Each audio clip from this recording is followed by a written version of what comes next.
வணக்கம். ஸ்ரீ கிருஷ்ணா ஜோதி நிலையத்திலேருந்து ஈரோடு ஜோதிடர் முனியாண்டி. நம்ம தினம் ஒரு 11 ஜாதகம் அப்படிங்கிற கணக்குல ஜோதிட விளக்கங்கள நம்ம பார்த்துட்ருக்கோம். அதுல இன்னைக்கு பார்க்கக்கூடியது உங்களோட ஜாதகம். 31/10/1994ஆம் ஆண்டு பிறந்த 5வது ஜாதகமா இத பார்க்கலாம். உங்களுக்கு இன்னையோட வயசு 31 நீங்க கடந்திருப்பீங்க. 32வது வயசுல அடி எடுத்து வைக்கிறேன் நீங்க. திங்கட்கிழமை உத்திர நட்சத்திரத்துல பிறக்குறீங்க. சரிங்களா? திங்கட்கிழமை பிறந்திருக்கீங்க. உத்திர நட்சத்திரம். டோ டே, பா, பி இந்த பெயர்நாமம் கொண்டவங்களுக்கும் இந்த பலன் பொருந்தும், இந்த நட்சத்திரம் பொருந்தும் அப்படிங்கிறதையும் எடுத்துக்கலாம். உங்களுக்கு உண்டான குபேர புள்ளி என்ன அப்படின்னு பார்த்தீங்கன்னா, மிருகசீரிஷ நட்சத்திரம் ரிஷப ராசியிலேயும், அதிர்ஷ்ட புள்ளி புனர்பூச நட்சத்திரம் கடக ராசியிலேயும் அமையக்கூடிய அமைப்பு நல்லா இருக்குங்க. உங்களுக்கு உண்டான சந்திராஷ்டமம் சிம்ம ராசிக்கு உண்டான சந்திராஷ்டம ராசி மகர ராசியா சாரி மீன ராசியா அமையுதுங்க. அப்பனா மீன ராசி உங்களுக்கு சந்திராஷ்டம ராசியா அமையக்கூடிய அமைப்பு. தேய்பிற துவாதிசி திதியில நீங்க பிறந்திருக்கீங்க. சரிங்களா? திங்கட்கிழமை பிறந்த நீங்க அழகுக்கும், திறமைக்கும், பெண்கள் மத்தியில கொஞ்சம் சிறப்பும் வாய்ந்தவராய் இருப்பீங்க. நட்சத்திரம் உத்திர நட்சத்திரமா இருக்கிறதுனால சூரியனோட சாரம். சரிங்களா? உத்திரம் 1ஆம் பாதங்கிறதுனால நீங்க சிம்ம ராசியில அமையக்கூடிய அமைப்பு. அப்படிங்கிறதுனாலயும், நீங்க எப்பயுமே அதிகாரத்துக்கு சொந்தக்காரங்க. தலக்கணம் எப்பயுமே இருக்கும். உங்கள மதிக்காதவங்கள நீங்க திரும்பி கூட பார்க்க மாட்டீங்க. அப்படிங்கிறத கூட நம்ம எடுத்துக்கலாம். சரிங்களா? நீங்க பிறந்தது சூரியனோட சாரத்துல இருக்கிறதுனால எடுத்த உடனே சூரிய தசையும், அதுக்கப்புறம் வர்றது சந்திர தசையும், அதுக்கப்புறம் செவ்வாய் திசை ஒரு 7 வருஷமும், அப்புறம் இப்ப நடந்துட்டு இருக்கிறது ராகு தசை 18 வருஷமும் உங்களுக்கு நடந்துட்டு இருக்கும். இந்த ராகு நடக்குது அப்படின்னு சொன்னாவே, ராகு கேது தோஷம் இருக்கவங்க முழுசா பாதிக்கப்படுவாங்க அப்படிங்கிறத நம்ம கணக்குல எடுத்துப்போம். அப்படின்னு பார்க்கும்போது, மீன ராசியும், மேச ராசியும் முழுசா பாதிக்கப்படும். கன்னி ராசியும், துலாம் சாரி ராசின்னு சொல்லிட்டுருக்கேன். கன்னி லக்னமும், துலாம் லக்னமும் நல்லாவே பாதிக்கப்படுவாங்க அப்படின்னு நம்ம எடுத்துக்கலாம். சரிங்களா? அப்பனா மீன லக்னம், மேச லக்னம், கன்னி லக்னம், துலாம் லக்னம். இந்த 4 லக்னத்துக்காரங்க இந்த ராகு திசையில ரொம்ப கஷ்டப்படுவாங்க. மனைவியால கஷ்டம், குடும்பத்தில அப்பா, அம்மாவனால கஷ்டம், தொழில்னால கஷ்டம். எங்க போனாலும் இந்த பிரச்சனைகள அனுபவிக்க வேண்டிய சூழ்நிலை. வேலையில தான் பிரச்சனை இருக்கு. நான் வீட்டுக்கு போனா சரியாகும் அப்படின்னு நினைச்சு வந்தேன்னா, இங்க வீட்ல அத விட மனைவி அதிக பிரச்சனை பண்ணுவாங்க.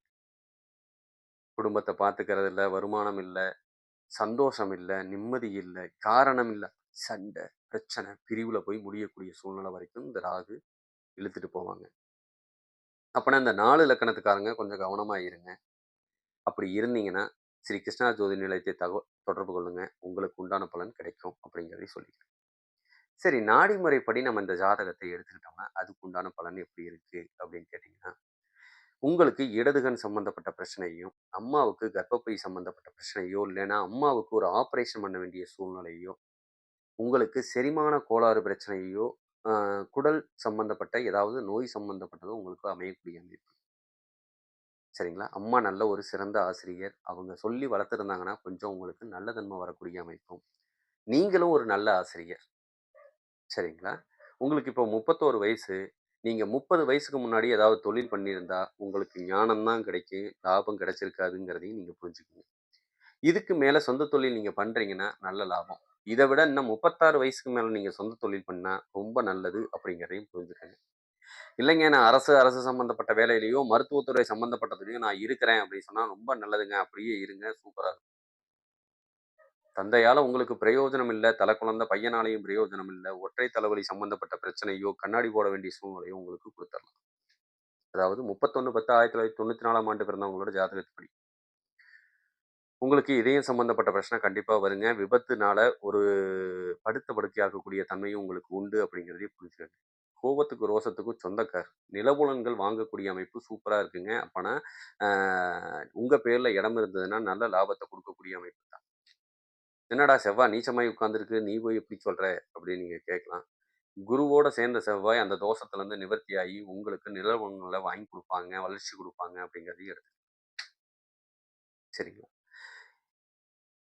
இப்ப 1994ஆம் ஆண்டு 31/10ல பிறந்தவங்களுக்கு, இப்ப குரு அதிசாரம் வாங்கி கடகராசியில இருக்காருங்க. அதுல உங்களுக்கு செவ்வாய் இருக்கும். அப்பன்னா, ஏதாவது நிலம் சம்பந்தப்பட்ட பிரச்சனை இதுவரைக்கும் இழுத்துட்டு கிடந்தாலும், இன்னும் 1 மாசத்துக்குள்ள உங்களுக்கு நிவர்த்தி கிடைச்சிரும். இடத்த விக்கணும்னு நெனச்சாலும், அதுக்கும் நிவர்த்தி கிடைச்சிரும் அப்படிங்கிறதையும் சொல்லிறலாம்.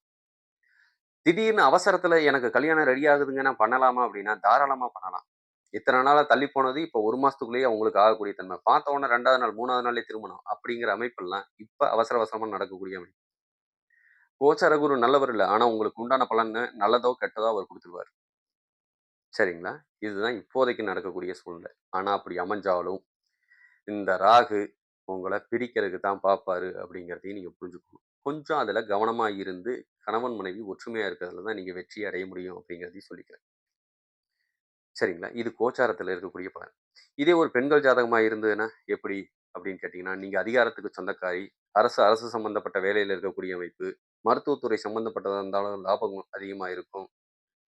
சரிங்களா? பீரியட் சம்மந்தப்பட்ட பிரச்சனை, வயித்து வலி சம்மந்தப்பட்ட கோளாறு, கணவன் நோயாளி தன்மைக்கு சொந்தக்காரன், முடக்கி வச்சுரும், இல்லன்னா விபத்து ஏற்படும் அப்படிங்கிறதையும் நீங்க புரிஞ்சுக்கணும். உங்க பேர்ல இடம் கீது வாங்குறதுனாலும் தாராளமா நீங்க வாங்கலாம். அதுக்கு இன்வெஸ்ட் பண்ணலாம்.